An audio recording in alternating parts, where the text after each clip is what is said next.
함께 살펴볼 하나님의 말씀은 로마서 12장 14절부터 21절까지의 말씀입니다.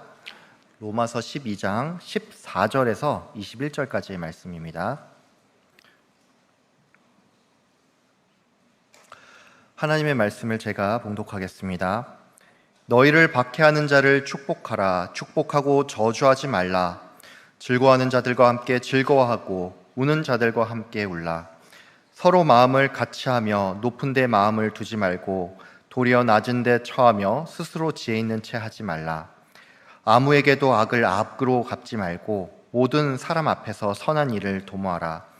할 수 있거든 너희로서는 모든 사람과 더불어 화목하라.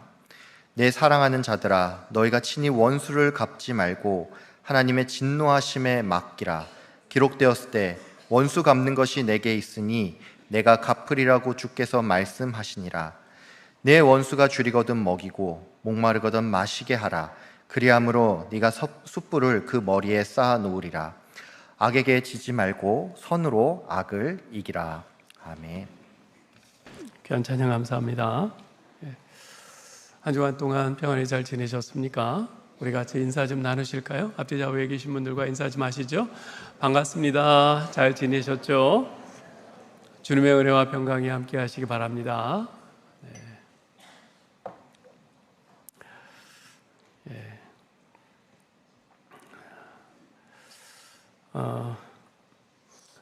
먼저 우리 성도님들께 좀 양해의 말씀을 좀 드려야겠는데요. 좀 전에 우리 최재호 목사님이 성경 봉독할 때 주보에 나와 있는 거하고 틀려서 좀 놀라지 않으셨나요? 네, 뭐 별로 안 놀라신 것 같은데, 네, 제가 그 주일 설교 스케줄은 1년 전에 미리 정합니다. 그래서 매년 12월 중순쯤 되면은 그때 그 다음 해에 주일 이제 설교할 것을 이제 1년치를 본문과 이제 제목을 다 정하는데요. 그래서 이제 매 주마다 그에 따라서 쭉 이렇게 가는데 이제 가다 보면은 가끔 이렇게 좀 피치 못하게 바뀔 때가 있어요. 지난주에는 그 주어진 본문 가지고 이렇게 말씀을 전하는데 좀 시간 제한이 있다 보니까 좀 그 본문을 충분히 이렇게 좀 다 다루지 못해서 좀 미흡함이 좀 느껴졌어요. 그래서 어떻게 하나 그냥 스케줄대로 그냥 가나 그냥 가야겠다 이렇게 생각을 했는데 저희가 주보를 이제 금요일 날 이제 만들거든요. 그래서 그냥 스케줄대로 하리라 하고 이제 주보 인쇄를 남겼는데 근데 계속 좀 마음에 좀 걸려요. 그래서 스케줄을 좀 한 주 좀 미루더라도 좀 이것을 다 다루고 가는 것이 맞겠다 싶어가지고 이렇게 좀 바꾸게 됐습니다. 좀 양해해 주시면 감사하겠습니다. 오늘은 우리 화성교회 창립 58주년 되는 주일입니다. 그래서 오늘 임마누엘 찬양대가 이제 58주년 교회 창립 기념일을 맞으면서 우리 교회가 좀 이런 교회 되게 해주소서 그런 의미에서 찬양을 올려드린 것 같은데요. 정확히 58년 전인 1967년 9월 7일 고 장경재 목사님 및 그 가족과 고 김성실 권사님, 그의 조카 김광인 씨, 허인성 목수 등 11분이 창립 예배를 드림으로써 우리 화성교회가 시작됐습니다. 지난 58년간 우리 교회가 이곳 화곡동 지역에서 안정되게 뿌리를 내리고 복음 전도에 힘쓰면서 하나님 나라를 확장하는 일을 감당케 해오신 우리 하나님의 은혜가 참으로 감사할 뿐입니다. 그런데 참 이게 우연인지 어쩐지 모르겠는데 며칠 전에 발신자 이름이 화성교회 졸업생, 지금 보시는 것처럼 저렇게 화성교회 졸업생이라고 발신자 이름을 쓴 편지 한 통을 제가 받았습니다. 그 안에 다음과 같은 내용이 이제 써 있었어요. 한번 들어보세요. 이은수 목사님께 안녕하세요. 화성교회를 8살 때부터 20년 다니고 결혼하면서 남편 교회로 떠난 아무개라고 합니다. 예전에 그 도로를 지나다가 새로 지은 예배당을 보고 무척 반가웠는데 결혼한 지 30년 만에 화성교회에서 한번 예배드리고 싶어서 8월 31일 주일 예배를 드렸어요. 30년 만에 앉은 화성교회 예배당 의자에서 눈물이 흘렀습니다. 이곳에서 저희 신앙을 키워주신 하나님께 감사해서요. 중동부 여름 수련회 때 장경재 목사님께서 이렇게 더우니까 수련이 되는 거야 라고 하셨던 말씀이 기억나고, 고등부와 청년부 귀한 전도사님들을 통해 말씀으로 잘 양육받은 것을 생각할 때 감사함에 흐르는 눈물이었어요. 중간에 좀 생략하고요. 예배 중 임마누엘 찬양대의 찬양도 참 은혜로웠습니다. 하모니가 참 아름다웠어요. 설교 말씀도 잘 듣고 은혜 받고 왔습니다. 스데반처럼 주님처럼 용서하며 축복하는 삶을 살겠습니다. 목사님 강건하세요. 저는 이분이 누군지 모릅니다. 그런데 제가 이렇게 이 편지 내용을 가지고 계산을 해보니까 나이는 58세 정도 되신 여자분인 것 같아요. 그런데 30년이라는 긴 세월이 흐른 뒤에도 이렇게 다시 찾아와서 예배드리고 싶은 마음이 들 만큼 우리 교회가 그분의 기억과 마음 속에 아름다운 모습으로 자리 잡고 있다는 생각에 참 감사했습니다. 어쩌면 지금 이 자리에 계시는 여러분 중에도 앞으로 다른 지역으로 멀리 이사를 가실 분도 있을지 모르겠고요. 또 결혼을 해서 다른 교회로 떠날 그런 분들도 있을지 모르겠어요. 바라기는 설령 그렇게 떠난다 할지라도 우리 화성교회가 여러분의 마음속에 따뜻하고 아름다운 기억과 소중한 의미로 그렇게 남아있는 교회가 되었으면 좋겠습니다. 자, 이제 오늘 읽어드린 본문 말씀을 가지고 세상에서 제일 아름다운 사람이라는 제목으로 말씀을 좀 전하려고 합니다. 미국의 대표적인 그 대중지 가운데 people, 사람들이라는 주간지가 있습니다. 발행 부수가 250만 부나 되는 아주 미국 전역에서 이제 보급되는 아주 유명한 잡지인데요. 이 잡지는 이제 타임지의 이제 자매지로도 유명한데요. 이 피플지는 지난 1990년부터 매년 세상에서 제일 아름다운 사람들, The Most Beautiful People를 선정을 해서 세간의 화제를 불러일으켜 왔습니다. 저도 이제 가끔 이제 보곤 하는데요. 금년에도 지난 5월 특집호에서 세상에서 가장 아름다운 사람들을 선정해서 발표를 했습니다. 올해 선정된 사람들의 명단을 보면요, 매년 그렇듯이 할리우드의 영화 배우들과 가수들이 대거 포함이 됐어요. 이를테면 표지 모델로 장식이 된 데미 무어를 비롯해서 배우 겸 가수인 셰를리 랄프, 유명한 가수인 테일러 스위프트 등이 그 명단에 올랐습니다. 하나같이 예쁘고 멋진 외모를 가지고 있는 사람들이죠. 또 때로는 배우나 가수뿐만 아니라 유명한 스포츠 스타들도 그 명단에 오르곤 합니다. 일례로 지난 2002년 솔트레이크 동계올림픽에서 오버 액션으로 우리나라 김동성 선수에게 돌아가야 할 금메달을 가로챈 그 쇼트트랙 스케이팅 선수 안톤 오노 있죠. 할리우드 액션이라는 말이 거기서 이제 많이 비롯됐는데요. 이 안톤 오노도 세상에서 제일 아름다운 사람으로 선정이 됐어요. 하도 기가 막혀서 제가 그때 그 이유를 찾아본 적이 있어요. 그랬더니 올림픽에서 금메달을 획득해서 스타로 떠올랐기 때문이다. 올림픽에서 금메달 따면은 제일 아름다운 사람입니까?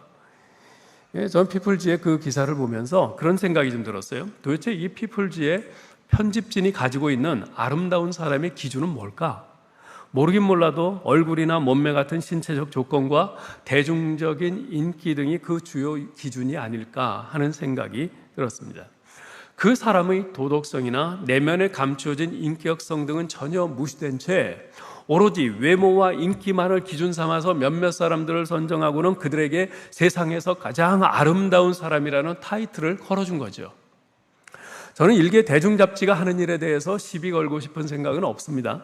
다만 한 가지 염려가 되는 것은 사람들이 그러한 잡지의 기사를 보면서 아름다운 사람에 대한 관념과 기준이 왜곡되지는 않을까 하는 것입니다. 분명히 그런 징후들이 우리 사회 곳곳에서 나타나고 있죠. 오늘날 우리 한국이나 미국이나 할 것 없이 가장 호황을 누리고 있는 분야는 바로 다이어트 산업입니다. 각종 다이어트 식품들은 날개 돋친 듯이 팔립니다. 헬스클럽마다 살 빼기 위해 운동하는 사람들로 10,000원이에요. 그래서 곳곳에 그냥 헬스클럽 짐들이 수도 없이 많지 않습니까? 성형수술도 말할 것도 없죠. 코는 어떤 탤런트 코로 해주세요. 입술은 어느 영화배우 입술로 해주세요. 주문만 하면 그대로 다 해줘요. 예? 뿐만 아니라 오늘날 많은 사람들, 특히 젊은 청소년들에게는 대중적인 인기가 삶의 지상 목표처럼 되어가고 있는 것 같아요. 그래서 누구를 제일 존경하니, 장차 어떤 사람이 되고 싶으니 그렇게 물으면 어떤 훌륭한 위인들 이름은 거의 언급이 안 돼요. 인기 있는 운동선수, 가수, 영화배우 등이 거의 상위에 거명이 됩니다. 이렇듯 어느새 알게 모르게 아름다운 사람에 대한 우리 시대의 관념이 많이 변질되고 있음을 보게 됩니다. 고대 그리스의 철학자인 플라톤은 아름다움이란 미와 선의 합일이다 라고 역설한 바 있습니다.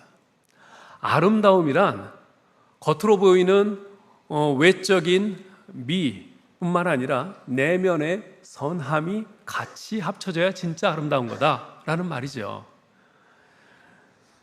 따라서 윤리적인 어떤 선함이나 옳음을 결여한 미라고 하는 것은 그 자체가 어불성설이요, 그러한 미의 선정은 참다운 미에 대한 모욕이라 하지 않을 수 없습니다. 그렇습니다. 외면의 예쁜 모습이 전부가 아니요, 오히려 내면의 인격과 도덕성이 제대로 갖추어져 있을 때 비로소 그 사람에게서 은은한 아름다움의 향내를 맡을 수 있을 겁니다. 자, 우리가 세상에서 우리가 말하는 미에 대한 기준, 아름다움에 대한 기준은 이런 식으로 우리가 말을 할 수 있는데, 그렇다면 모든 판단의 궁극적인 기준이 되시는 하나님께서는 과연 어떤 사람을 아름다운 사람이라고 말씀하실까요? 여러분, 하나님께서는 성경을 통해서 말씀하십니다. 자, 그렇다면 성경에서는 어떤 사람을 아름다운 사람이라고 말하고 있을까요? 물론 성경에서도 인간 내면의 인격과 도덕성을 중시합니다. 또 때로는 외모의 아름다움을 말하기도 합니다. 그러나 성경은 보다 더 근원적인 측면에서 접근합니다. 그것은 우리 인간은 어떤 존재인가라는 문제와 밀접한 관련이 있습니다. 창세기 1장에서 우리 인간은 하나님에 의해서 창조된 존재라고 분명히 말씀하고 있습니다.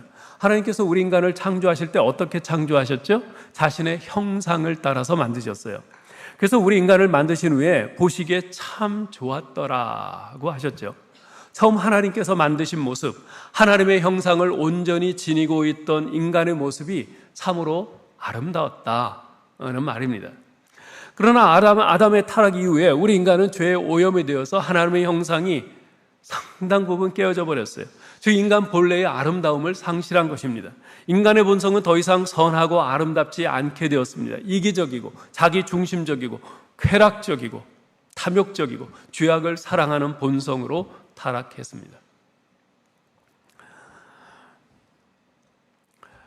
이렇듯 성경은 타락한 본성, 이렇게 타락한 본성을 거스르고 극복하며 사는 사람을 아름다운 사람이라고 말씀합니다. 지난 시간에 보았듯이 14절에서는 너희를 박해하는 자를 축복하고 저주하지 말라고 합니다. 사실 우리를 괴롭히는 사람, 그 사람을 저주하고 싶은 것이 사실 우리 인간의 본성에 맞습니다. 사람이 피해를 입으면서도 복수하지 않고 오히려 그 사람을 축복한다고 하는 것은 여간 어려운 일이 아닙니다. 상대방에게 피해를 입고 설령 행동으로는 복수하고 싶은 분노와 격정을 억제한다 하더라도 그 사람에게 어떤 재앙이나 손해가 가해지기를 은근히 바라는 것, 그것이 타락한 우리 인간의 본성이죠. 설사 그렇게 바라지는 않는다 하더라도 자신을 괴롭힌 사람이 잘 되기를 바라는 사람은 100명 중에 1명도 찾아보기 힘들 겁니다. 이 세상에는 두 종류의 사람이 있다고 생각합니다. 하나는 자신의 타락한 본성을 따라서 별 거부감 없이 사는 사람이고요, 다른 한 사람은 타락한 본성의 요구를 거부하며 오히려 그것을 거스려 사는 사람입니다. 물론 우리의 타락한 본성을 거스르며 사는 것은 결코 쉽지 않습니다. 왜냐하면 우리 몸은 우리 본성을 따라 사는 것에 익숙해져 있고 그것을 편하게 생각하기 때문에 그렇습니다. 그러나 고린도후서 5장 17절에서는 말씀합니다. 같이 읽어볼까요? 누구든지 그리스도 안에 있으면 새로운 피조물이라. 이전 것은 지나갔으니 보라, 새 것이 되었도다. 우리 그리스도인은 이제는 더 이상 타락한 본성에 순응하며 질질 끌려가는 인생이 아니라 그것을 거스르며 극복하며 사는 새로운 존재라는 것입니다. 그러한 아름다운 사람을 추구하라는 것입니다. 지난 시간에는 동일한 본문 말씀을 통해서 이 세상에서 우리 그리스도인들이 추구해야 될 삶의 특징으로서 무슨 말씀을 드렸죠? 바보처럼 살라. 바보 노릇을 잘하라. 말씀을 드렸어요. 오늘은 본문이 우리에게 도전하고 있는 또 하나의 삶의 특징에 대해서 말씀을 드리려고 합니다. 그것은 바로 더불어 살라. 더불어 사는 삶입니다. 15절 16절을 같이 읽어볼까요? 즐거워하는 자들과 함께 즐거워하고 우는 자들과 함께 울라. 서로 마음을 같이하며 높은 데 마음을 두지 말고 도리어 낮은 데 처하며 스스로 지혜 있는 채 하지 말라. 요즘 아이들 교육을 이야기할 때 눈높이 교육에 대해서 많이들 이야기하죠. 어른들의 높이에 아이들 맞추지 말고 아이들의 높이에 어른이 맞추어가면서 교육을 하라는 겁니다. 마찬가지로 우리 신자들은요, 다른 사람들과 마음의 높이를 맞추며 사는 것이 필요합니다. 즉 스스로 자신을 낮추어서 다른 사람과 더불어 살려고 하는 자세가 필요한 거죠. 왜냐하면 다른 사람과 더불어 살기 위해서는 무엇보다도 마음의 높이를 맞추는 것이 필수적이기 때문입니다. 특별히 사도 바울은 즐거워하는 자들과 함께 즐거워하라고 합니다. 이것은 어떻게 보면 우리 사람 사는 사회에서 자연스러운 태도인 것처럼 보입니다. 그렇지 않습니까? 어떤 사람 즐거운 일이 있으면 같이 즐거워하면서 축하해요. 다들 이러잖아요. 그렇죠? 그러나 조금 더 깊이 들여다보면 꼭 그렇지 않은 것을 알게 됩니다. 우리 인간의 본성과 자연스러운 태도는 남이 잘 될 때 질투하고 시기합니다. 미워하고 악의를 품기도 합니다. 디도서 3장 3절에 보면요, 이렇게 말해요. 우리도 전에는, 즉 예수 믿기 전에는, 예수 믿고 거듭나기 전에는 악독과 투기를 일삼은 자요, 가증스러운 자요, 피차 미워한 자였다. 이게 우리라는 거예요. 따라서 기뻐하는 사람과 함께 기뻐하는 일은 타락한 우리 인간에게는 결코 자연스러운 일이 아닙니다. 오히려 정말 이렇게 정말 축하할 일이 있는 사람을 내가 축하해 주는 것은 어떻게 보면 마음 한편이 불편할 수 있는 일이에요. 인류의 첫사람이었던 아담과 하와에게서 난 두 아들 가인과 아벨, 그들에게 있었던 일을 좀 한번 생각을 해보죠. 가인과 아벨이 하나님께 제물을 드렸을 때 아벨의 것만 연락되고 가인의 제물은 받아들여지지 않았습니다. 그러자 가인이 너무나도 화가 나서 나중에 동생 아벨을 들로 불러내어서 쳐 죽이지 않습니까? 가인은 자기의 제물이 받아들여지지 않은 것에 대해서 분노했을 수도 있어요. 그렇지만 만일 아벨의 제물도 같이 받아들여지지 않았다면 가인이 동생을 죽였을까요? 그러지는 않았을 것 같아요. 둘 다 똑같이 받아들여지지 않았다면. 근데 아벨의 제물이 받아졌어요. 그게 문제인 거예요. 나는 거절당했는데 아벨은 받아졌거든요. 그때 가인은 아벨의 기쁨을 같이 기뻐하고 축하해 줄 수가 없었습니다. 오히려 기뻐하는 아벨을 투기하고 미워해서 결국은 죽이고 말았죠. 사랑하는 성도 여러분, 우리의 자연스러운 본성은 결코 다른 사람의 기쁨을 순수하게 같이 기뻐해주고 축하해주지 못합니다. 마음 높이가 다른 것입니다. 우리 그리스도인이라고 해서 별로 다르지 않습니다. 그렇기 때문에 이 부분은 훈련해야 되는 부분이에요. 훈련해야 돼요. 마음 높이를 맞추는 훈련을 해야 됩니다. 상대방의 그 마음의 높이에 맞춰야 돼요. 즐거워하는 자들과 함께 즐거워하라는 말씀은 기뻐하는 사람의 그 상황이 마치 내 자신의 상황인 것처럼 기뻐하라는 거예요. 그 사람의 일이 마치 내 일인 것처럼 마음의 높이를 맞추는 거죠. 이것은 또한 이웃을 내 몸과 같이 사랑하라고 하시는 그 말씀의 원리를 표현한 것이기도 합니다. 이것은 또한 하나님의 모든 자비하심을 맛보고 아는 사람의 생활 방식입니다. 우리 신자들은 어떤 사람들입니까? 하늘보좌를 버리고 이 땅에 내려오셔서 십자가에서 자신의 생명을 내어주시기까지 우리에게 마음의 높이를 맞추신 우리 주님의 그 자비하심을 맛본 사람들 아닙니까? 따라서 이제는 주님의 그 성품을 따라 즐거워하는 자들과 함께 즐거워하는 삶을 살도록 그렇게 마음의 높이를 맞추는 훈련을 해야 하는 것이죠. 또한 우는 자들과 함께 울라고 했습니다. 이것도 일견 자연스러워 보이는 말씀이지만 실상 그렇지 않습니다. 사실 우리 인간의 본성은요, 다른 사람의 재난, 다른 사람의 실패, 어려움을 은근히 고소해하고 즐기는 그런 태도를 가지고 있습니다. 어떤 사람이 가다가 넘어지면은 저걸 어째? 그런 사람도 있지만 그보다는 웃는 사람들이 있어요. 보세요. 다른 사람 넘어진 거 보고 그러면서 웃어요. 예? 그게 우리 타락한 인간의 본성입니다. 다른 사람이 불의의 재난을 당했을 때 그런 재난을 당하지 않은 자신의 행운을 기뻐하면서 재앙 만난 사람들을 속으로 은근히 정죄하는 것, 그것이 인간의 심리입니다. 그래서 잠언 17장 5절에서는 이렇게 경고하죠. 읽어볼까요? 가난한 자를 조롱하는 자는 그를 지으신 주를 멸시하는 자요, 사람의 재앙을 기뻐하는 자는 형벌을 멸하지 못할 자니라. 어째서 이런 경고를 하는 것일까요? 가난한 자를 조롱하고 타인의 재앙을 기뻐하는 것이 타락한 우리 인간의 본 모습이기 때문입니다. 우리에게는 계속해서 이런 모습이 어떤 상황에서 계속 나타날 것이기 때문입니다. 그러므로 상대방의 슬픔을 나의 슬픔으로 동일시하는, 즉 마음 높이를 맞추는 훈련을 해야 합니다. 여러분과 저에게는 이런 훈련이 필요한 것입니다. 그러면 성경은 어째서 우리에게 즐거워하는 자들과 함께 즐거워하고 우는 자와 함께 울라고 명령하는 것일까요? 그 이유는 하나님께서 우리 인간을 더불어 사는 존재로 창조하셨기 때문입니다. 창세기 2장 18절을 같이 읽어보죠. 여호와 하나님이 이르시되 사람이 혼자 사는 것이 좋지 아니하니 내가 그를 위하여 돕는 배필을 지으리라 하시니라. 사람이 혼자 사는 것이 좋지 않다 그러셨어요. 하나님께서 처음부터 아담과 하와를 지은 것이 아니죠. 처음에 아담 하나를 지으셨어요.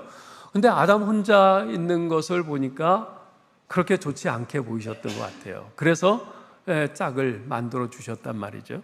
만약 아담 혼자서 사는 것이 하나님 눈에도 좋게 보였다면 그냥 혼자 놔두셨을 거예요. 근데 사람이 혼자 사는 것이 좋지 않다. 그렇습니다. 우리 인간을 창조하신 하나님의 의도는 인간이 홀로 사는 것이 아니라 함께 더불어 사는 것입니다. 그것은 죄인인 우리가 구원받은 후에도 동일합니다. 하나님께서는 죄 용서받고 구원받은 신자들을 각자 도생하게 놔두지 아니하시고 예수 그리스도를 머리로 하는 교회 공동체로 부르셔서 한 몸을 이루게 하셨습니다. 에베소서 2장 말씀을 같이 읽어보죠. 그는 우리의 화평이신지라 둘로 하나를 만드사 원수된 것 그 중간에 막힌 담을 자기 육체로 허시고 법조문으로 된 계명의 율법을 폐하셨으니 이는 그로 말미암아 우리 둘이 한 성령 안에서 아버지께 나아감을 얻게 하려 하심이라. 그의 안에서 건물마다 서로 연결하여 주 안에서 성전이 되어가고 너희도 성령 안에서 하나님이 거하실 처소가 되기 위하여 그리스도 예수 안에서 함께 지어져 가느니라. 우리가 서로 연결돼서 함께 하나님 앞에 나아가도록 하나님께서 그렇게 의도하셨습니다. 이처럼 더불어 사는 존재로 지음받았기에 우리는 서로에게 끊임없이 영향을 주고 받으며 살아갑니다. 그 영향이 좋은 것이든 나쁜 것이든 다 그렇습니다. 그런데 타인의 기쁨과 슬픔에 대한 교감이 없으면요, 관계에 있어서 이 관계의 동맥경화 증세가 나타납니다. 그리고 결국 그는 서서히 외롭게 죽어갑니다. 따라서 기쁨도 슬픔도 적절히 나누고 서로 공유할 때 서로의 관계가 건강해질 뿐만 아니라 우리 인생은 더욱 풍요로워지는 것입니다. 그러므로 우리 신자들은요, 다른 사람의 그 감정, 그 변화에 그 무감각해져서는 안 됩니다. 지난주에 말씀드린 것처럼 우리 신자들은 타인의 기쁨, 슬픔, 아픔, 즐거움 등등에 공감할 줄 아는 그런 사람이 되어야 합니다. 그것이 진짜 신자입니다. 이런 하나님의 의도가 가장 잘 나타나 있는 구약의 계명 중에 하나가 바로 레위기 19장 9절 10절입니다. 같이 읽어볼까요? 너희가 너희의 땅에서 곡식을 거둘 때에 너는 반 모퉁이까지 다 거두지 말고 내 떨어진 이삭도 줍지 말며 내 포도원의 열매를 다 따지 말며 내 포도원에 떨어진 열매도 줍지 말고 가난한 사람과 거류민을 위하여 버려두라. 나는 너희의 하나님 여호와이니라. 무슨 말씀입니까? 내 밭에서 난 곡식이나 열매라 해서 너 혼자 다 먹어서는 안 된다는 겁니다. 가난한 사람과 거류민, 거류민은 이방인으로서 이스라엘 백성들 가운데 들어와서 살고 있는 사람들입니다.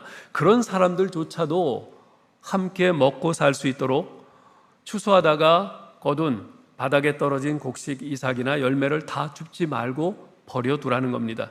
내 어려운 이웃들을 생각하면서 그들과 나누라는 겁니다. 곧 너만 부족함 없이 배불리 먹고 누리고 있다고 해서 마음 편히 있어서는 안 된다는 겁니다. 가난 때문에 어두운 그늘에서 울고 있는 이들을 생각하면서 그들의 아픔을 공감하며 너도 같이 마음으로 울라는 거예요.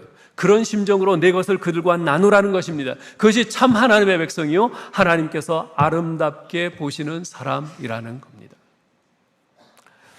그런 점에서 본다면 저는 성경이 말씀하는 그런 참 신자와는 한참 먼 사람입니다. 지금 여러분이 보실 때는 어떨지 모르겠습니다만 과거 제가 결혼하기 전만 해도요, 지금은 돌아가신 제 어머니께서는 종종 그런 말씀을 하시곤 했어요. 은수쟤는 내 아들이지만 참 냉정해. 그래서 어떤 때는 별로 정이 안 가. 아들인데 저한테 그런 말씀을 가끔 하세요. 저한테 직접 하시는 게 아니라 딴 분하고 이야기를 하시면서 하세요. 제가 듣고 있는데도. 네. 근데 사실 어머니만큼 자기 자식을 잘 아는 사람이 어디 있겠어요? 그런 어머니 평가이니 저는 부인할 도리가 없죠. 제 스스로 생각해 봐도 실제로 제가 좀 냉정한 면이 좀 많이 있습니다. 한 번은 제가 신학교에 들어간 후에요, 중학교 때 친구들과 학창시절 존경했던 우리 선생님을 뵈러 간 적이 있어요. 그때 선생님께서 우리들 한 사람 한 사람에게 무슨 일을 하느냐고 이렇게 물어보셨는데 제 차례가 돼서 제가 목사가 되기 위해서 신학교에 다닙니다. 그랬더니 선생님이 깜짝 놀라시면서 말씀하세요. 은수에게 그런 면이 있었나? 그러신 거예요. 그 선생님은 중학교 3년 동안 2년간 제 담임 선생님을 하셨어요. 그리고 나머지 1년도 뭐 늘 그분 과목을 쭉 이렇게 했었기 때문에 그 선생님은 저를 너무나 잘 아시죠. 그때 저도 놀랐어요. 선생님 말을 듣고. 아니 내가 그 정도인가? 예? 선생님께서도 저를 타인에 대한 공감 능력이 좀 부족하고 냉정한 아이로 좀 기억하고 계셨던 것 같아요. 이런 저였기에 목사가 되면서 제가 가장 많이 고민하고 기도했던 부분이 바로 이 부분이었습니다. 목사는 단지 강단에서 설교하고 말씀을 가르치는 사람이 아니라 성도들의 사정을 살피고 그들의 마음을 보듬어주는 그런 사람이어야 하는데 사실 제게 가장 부족한 부분이 바로 이 부분이거든요. 여러분 혹시 10년 전인 2015년 11월 21일 제가 우리 교회에 제 3대 담임 목사로 취임하면서 취임사에서 드렸던 말씀 기억하시나요? 지난주 것도 기억이 안 나는데 당시 저는 우리 화성교회 담임 목사로 청빙을 받은 후에 몇 달간 계속해서 고민하면서 기도해온 질문이 하나 있었어요. 그것은 바로 내가 화성교회에 가서 무엇을 해야 하는가라는 질문이었습니다. 그래서 매일 미국에서도 이제 이 문제를 놓고 기도를 했습니다. 하나님, 저를 왜 화성교회에 보내시나요? 제가 화성교회에 가서 무엇을 해야 하나요? 그때 하나님께서 제게 주신 말씀이 바로 로마서 12장 15절이었습니다. 즐거워하는 자들과 함께 즐거워하고 우는 자들과 함께 울라. 전 당시 이 말씀을 받고는 우리 하나님 참 짓궂으시다 하는 생각을 했습니다. 하필이면 내가 가장 자신 없는 부분을 하라고 하시다니 그 생각이 들었던 거죠. 그래서 그때 주님께 이런 기도를 드렸습니다. 우리의 선한 목자 되신 예수 그리스도께서 하늘의 영광 보좌를 버리고 이 땅에 오셔서 우리 죄인들 가운데 장막을 치시고 죄인들과 함께 하시며 그들과 함께 울고 함께 웃으시면서 마침내 그들을 위해서 자신의 생명을 내어주셨듯이, 비록 감히 비교할 수도 없고 주님의 발끝만큼도 쫓아갈 수 없는 부족하고 연약한 저희지만 주께서 주신 말씀을 따라 우리 화성교회 교우들과 함께 웃고 함께 울며 살겠습니다. 그러면서 이 화곡동 지역에 하나님 나라의 씨앗을 하나씩 심어가겠습니다. 이 기도를 했습니다. 그리고 제가 취임사를 할 때 이 기도를 말씀을 드렸습니다. 그렇게 10년을 지나왔습니다. 세월은 10년이 지났는데 여전히 많이 부족함을 느낍니다. 아직도 갈 길이 멀다는 생각이 들어요. 사랑하는 성도 여러분, 저를 비롯한 우리 교육자들을 위해서 기도해 주시기 바랍니다. 우리 교육자들이 목양함에 있어서 물론 하나님의 말씀도 잘 전해야 되지만 즐거워하는 자들과 함께 즐거워하고 우는 자들과 함께 우는 목양을 하는 선한 목자들이 다 되게 하옵소서, 이렇게 기도해 주시기를 부탁드립니다. 그러나 이 말씀은 단지 저와 같은 목회자에게만 해당되는 말씀이 아닙니다. 이 말씀은 예수 믿고 거듭난 모든 성도들에게 주신 말씀입니다. 그러므로 여러분도 이 말씀이 여러분의 삶 속에 구현될 수 있도록 기도하시고 노력하셔야 합니다. 가깝게는 먼저 여러분의 구역 안에서 서로 마음의 높이를 맞추어 함께 울고 함께 웃는 구역 공동체를 이루어 갈 수 있도록 힘쓰실 수 있기를 바랍니다. 우리 교회 안에서 여러분 가까이에 있는 성도들과 마음의 높이를 맞추시는 그 훈련을 하시기 바랍니다. 그렇게 애쓰셔야 합니다. 그것이 하나님께서 저와 여러분에게 주신 사명이고 또 책임입니다. 또한 16절에서는 이렇게 말씀합니다. 서로 마음을 같이 하며 높은 데 마음을 두지 말고 도리어 낮은 데 처하며 스스로 지혜 있는 채 하지 말라. 한마디로 말하면 잘난 체 하지 마, 겸손해라, 이 말씀입니다. 예수를 믿고 안 믿고를 떠나서 인간은요, 누구나 다 의식되고 싶어하는 본성이 있습니다. 남에게 기를 꺾이지 않으려고 하는 본능이 누구에게나 있어요. 남에게 무시당하고 짓밟히는 것 같은 기분을 느끼면 못 견뎌 합니다.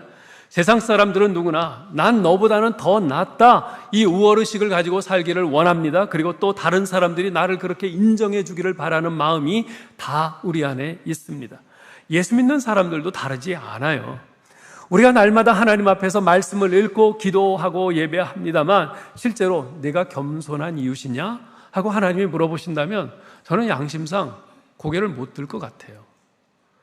우리 신자들이 이 불신앙의 세상을 향해서 표현해야 할 사랑은 바로 겸손이어야 합니다.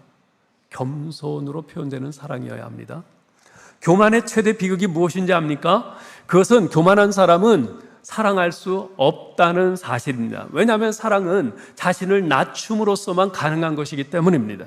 주님께서는 하늘의 보좌와 영광을 버리고 이 땅에 내려오셔서 십자가에서 자신을 내어주실 정도로 자신을 낮추시고 겸손하셨습니다. 주님의 그 모습을 늘 기억하면서 틈만 나면 내 자신의 우월성을 다른 이들 앞에 입증해 보이고자 고개를 쳐드는 나의 본성을 계속 치고 억눌러야 합니다. 그리고 극복해야 합니다. 분명히 이러한 삶은 우리 인간의 자연스러운 본성과는 일치하지 않는 삶입니다. 치열한 경쟁 사회인 이 세상에서는 찾아보기 힘든 삶입니다. 그래서 하나님께서는 이 세상과의 관계에서 우리 그리스도인들에게 이러한 삶을 요구하시는 것 같습니다. 참다운 인간성, 진정한 인간의 아름다움을 상실한 이 세상 사람들에게 오직 예수 그리스도 안에서만 발견할 수 있는 아름다운 삶의 모습을 보여줌으로써 그들로 하여금 나도 저 사람처럼 예수 그리스도 그분께 가고 싶다, 예수 그리스도 그분을 믿고 싶다, 예수 그리스도 그분 안에서 살고 싶다, 이 마음이 들도록 하라는 것이죠.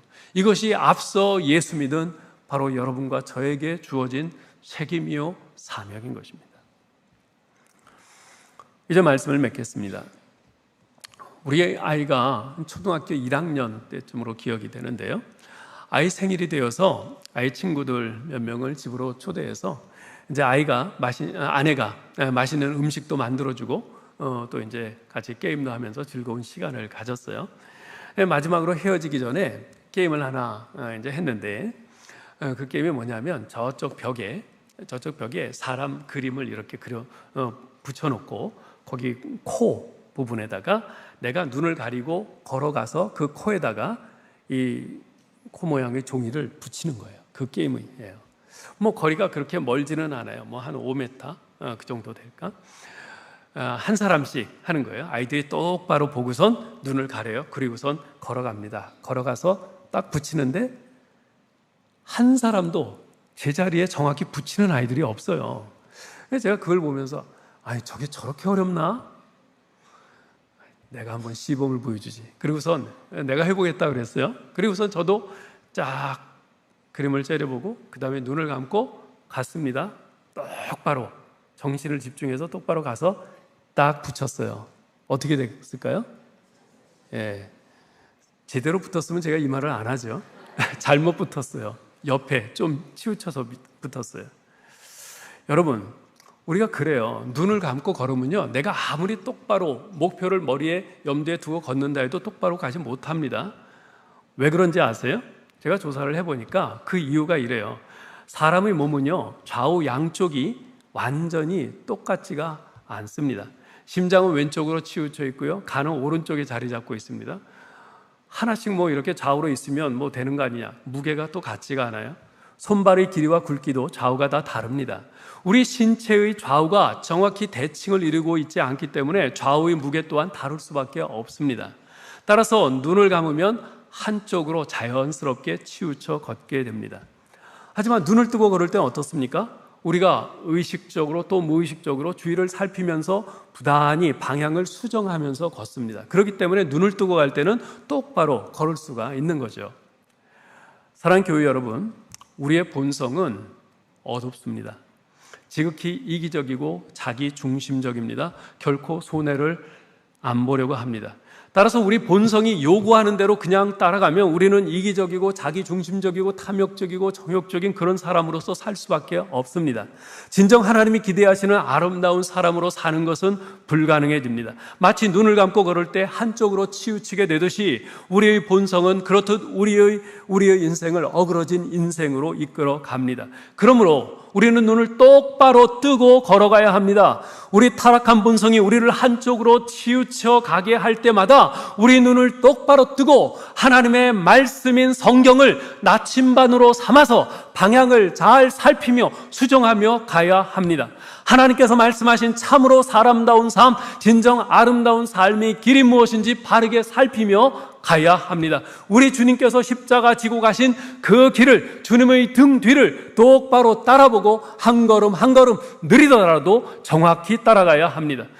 최소한 우리의 주위 사람들로부터 저 사람 때문에 피곤해 못 살겠어, 차라리 저 사람 딴 데로 가버렸으면 좋겠어, 이런 말을 들으면 안 되지 않겠어요? 그보다는 오히려 야, 저 사람이 우리 이웃이어서 얼마나 좋은지 몰라, 저 사람이 우리 구역에 있다니, 우리 구역은 정말 복받은 구역이야, 이런 말을 들어야 하지 않겠습니까? 아무쪼록 영의 눈을 밝히 떠서 주님의 말씀을 눈여겨보고 영의 귀를 주님의 말씀으로 향하여 주의 깊게 귀 기울여 듣고 올바른 방향으로 용기 있게 따라가는 아름다운 저와 여러분 될 수 있기를 주님의 이름으로 축원합니다. 하나님 은혜를 감사합니다. 하나님, 오늘 말씀을 통해서 예수 그리스도의 십자가의 보혈로 죄 씻음 받고 성령이 거듭나게 하심을 따라 새로운 피조물로 거듭난 우리 하나님의 백성들, 하나님의 자녀들이야말로 세상에서 제일 아름다운 사람임을 다시 한번 말씀해 주시니 감사합니다. 하나님, 그런데 우리가 일주일의 대부분을 이 세상에 섞여서 삽니다. 그러면서 자꾸만 우리에게 세상의 때가 묻습니다. 세상의 더러운 그 가치관과 그 사고방식, 행동 양식들의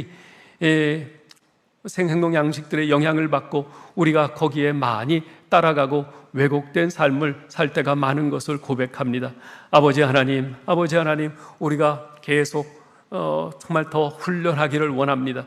우리가 함께 더불어 사는 사람들로서 우리가 예수 그리스도를 믿는 사람의 긍정적인 영향력을 주위의 사람들에게 바라며 살 수 있는 저희들 되기를 간절히 원합니다.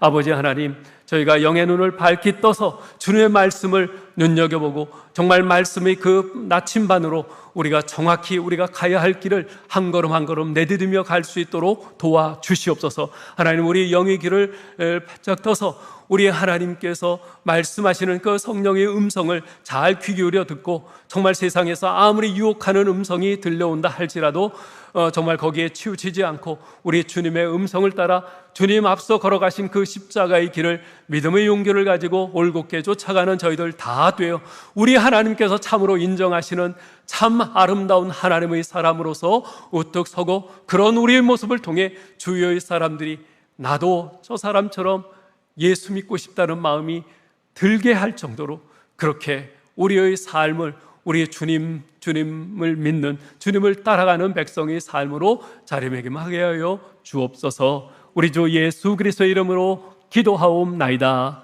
아멘.